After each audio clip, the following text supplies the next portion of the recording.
About 3,000 years ago, just before John McCain's first run for president, the Israelites were enslaved by the Egyptians under Pharaoh Ramses II. According to the book of Exodus, Moses, a simple Jewish shepherd, was instructed by God to go to the Pharaoh and demand the freedom of his people.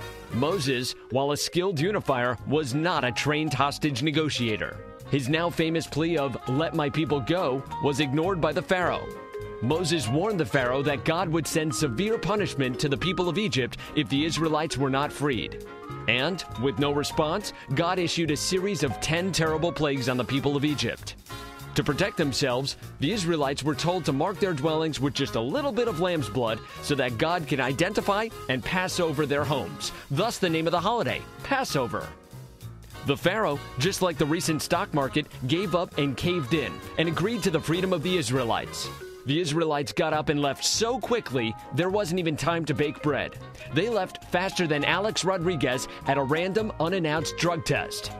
So the Israelites, on their way out, packed some raw dough to take with them.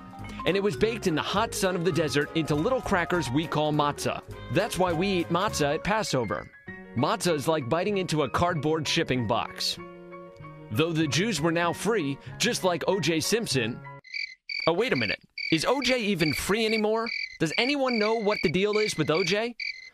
Though the Jews were now free, their liberation was not complete. The Pharaoh's army chased them through the desert towards the Red Sea. When the Jews reached the sea, they were trapped, since they didn't think enough to book a cruise on a Carnival fun ship. It was then that another miracle occurred. The waves of the Red Sea parted, and the Israelites were now able to cross to the other side. Since then, bridges and tunnels have been invented, and now we even have Easy Pass. As soon as they reached the other side, the sea closed, trapping the Pharaoh's army upon them. It was like a Cat 5 hurricane with no levees. When the Israelites watched the waters of the Red Sea sweep away the Pharaoh's army, they finally realized that they were free. The Israelites were as free as a frozen turkey at Thanksgiving.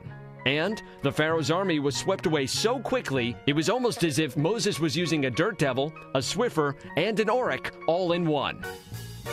This year's Telling of Passover is brought to you by your local Chinese takeout, reminding you that you aren't really breaking Passover rules if you're eating from styrofoam. Well, maybe you are, but who really cares? Have a good Passover. We'll see you next year.